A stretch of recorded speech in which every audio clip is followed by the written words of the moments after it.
Yeah, good morning student. Today we will start the chapter number 5, Judiciary. Okay, in this chapter our learning objectives are need for judiciary, importance of judiciary, yes, different branches of legal system, civil law and criminal law, independent judiciary, needs of independent judiciary, structure of the judiciary, and assembly to the courts and conclusion also. Okay.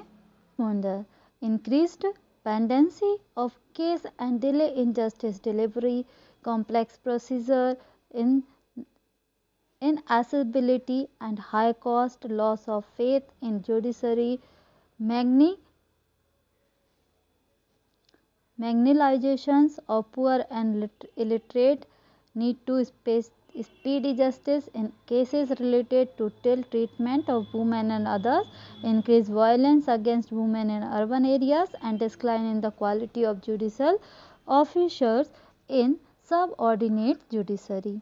Okay. In India, we have a rule of law. It means that laws apply actually to all persons and that a certain set of fixed procedures need to be followed when a law is violated. Okay. To enforce this law, we have a judicial system that consists of mechanism of court that civil citizens can approach when a law is violated. As an organ of the state, the judiciary plays a crucial role in the functioning of India's democracy. It can play this role only because it is a independent. Clear? Judiciary means and importance of judiciary. The confidence in the certain and even administration of justice, prevention of the government, respect for law and order. The society need a judiciary for the following purpose: to safeguard the fundamental rights of the citizens, okay, and to settle any dispute between the citizen as well as citizens and the government, act as a guardian of the constitutions, to keep a check on the measure of power by anyone in the government or the administration, ensure justice to all in a fair manner. Okay. Yes, different branches of legal system. There are mainly two categories under which the Indian legal system works. These include Indian civil law and criminal law.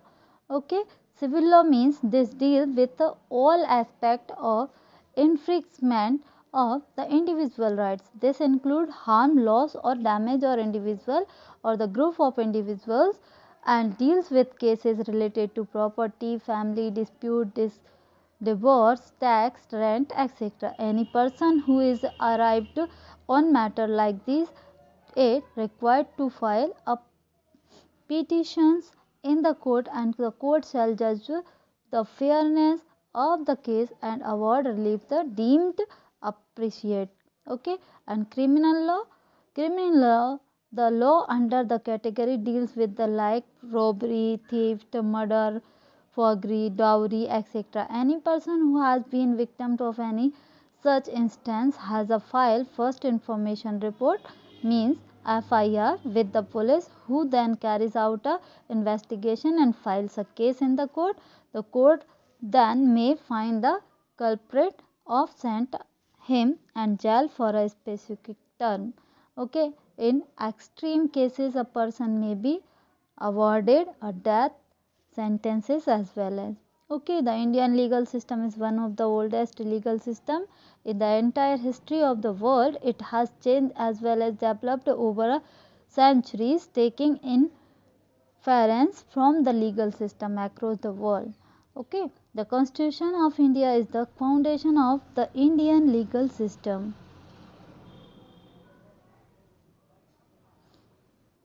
Yes, independent judiciary means the judiciary of an India independent and is separate from the executive and legislative bodies of the Indian government. The judicial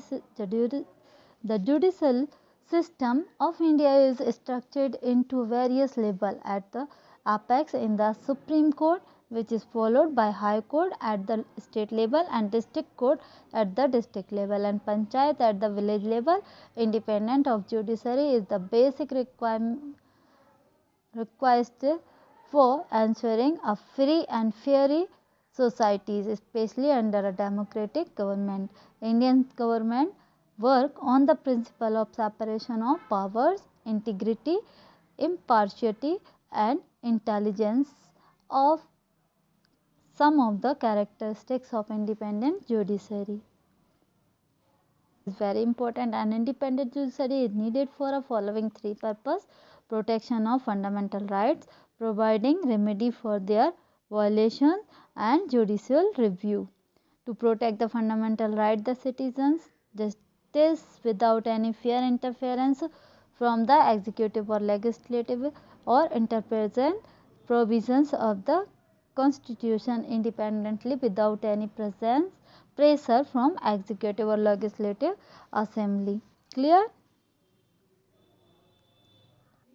Here guys, structure of the judiciary. The Indian judicial system is structured at various levels starting from the district level. Below the level are Nyay Panchayat, but they are not officially recognized as they have no power. Second, anyone in jail for a crime. So, system is divided into a categories. Okay, Supreme Court, original jury diction. Supreme Court can hear some cases which come directly to it. Okay, Government of India and one or more states. Dispute between two state government, dispute between the Government of India and any state or states on one side and one or more states on the other side. Okay, enforcement of fundamental rights. It is empowered to issue order to rest the enforce them. Okay, jurisdictions, it can hear appeal against the judgment of the High Court in both civil and criminal cases. Advisory jurisdiction, it if at any time it appears to President that a question of law or fact has arisen or likely to arise, he may refer to question to the court for consideration, and after such hearing court can give its opinion to the President. Okay, court of record. All the judgment of the Supreme Court are kept as record and quoted by lawyers while pleading similar cases in a court. Okay, judicial review. The Supreme Court is the final interpreter of Constitution.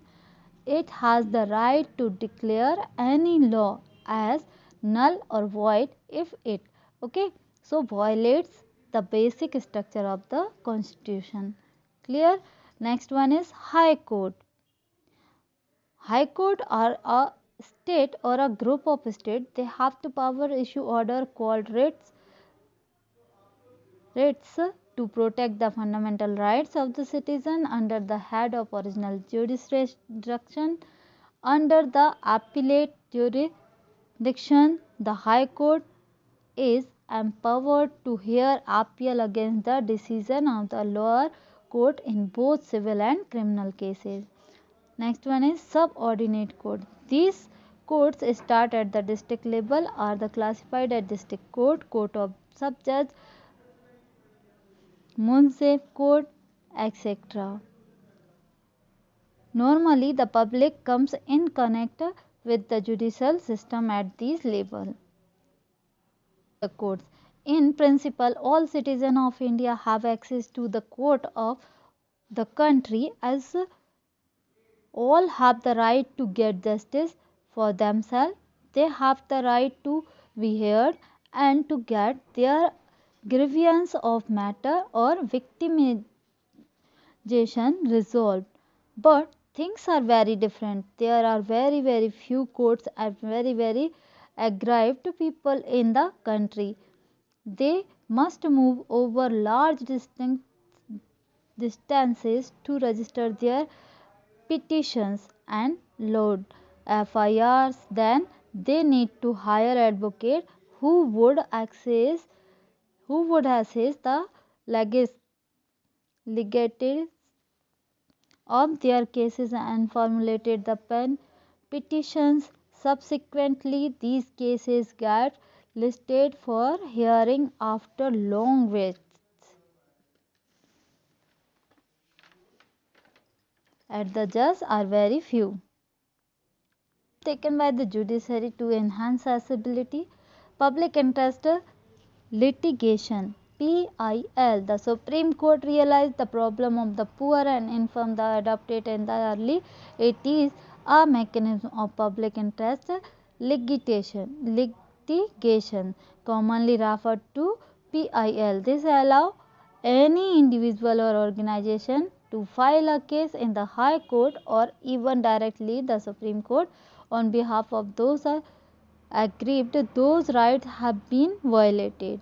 Okay, so PIL specify that it is not a safeguarding the interest of any person, but as the name suggested has to be for a group of the people. The PIL is even accepted in the form of letter or a telegram.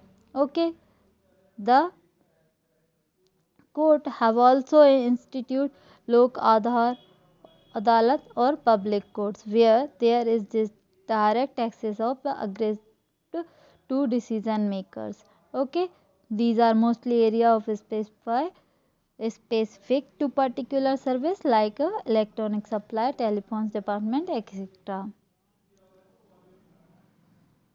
Court. Okay, India has had long history of resolving dispute through the mediation of village elder as has been in the Panchayat Raj. Lok Adalat is normally held by the state of district authority or any other legal authority. These are usually presided over the retired judge. Social activities or other members of the legal profession, the Lok Adalat can deal with all civil cases, matrimonial dispute, land dispute, property dispute, labor dispute, etc. Yeah, conclusion, judiciary is an important function of a state in the art of governance. It is necessary that the public feels safe, secure and righteous. Okay, they should feel the system of governance and social order is fair and just. As long as the people trust and judicial system, they will feel that their grievances are addressed. The old saying stand good, justice delay or is justice denied. Okay, so waiting for years and years for justice make life miserable for the aggrieved citizens. So the Indian judicial system has stood the test of time and proved to be progressive, fair and just. Clear? This chapter is over. I hope you understand what is in this chapter.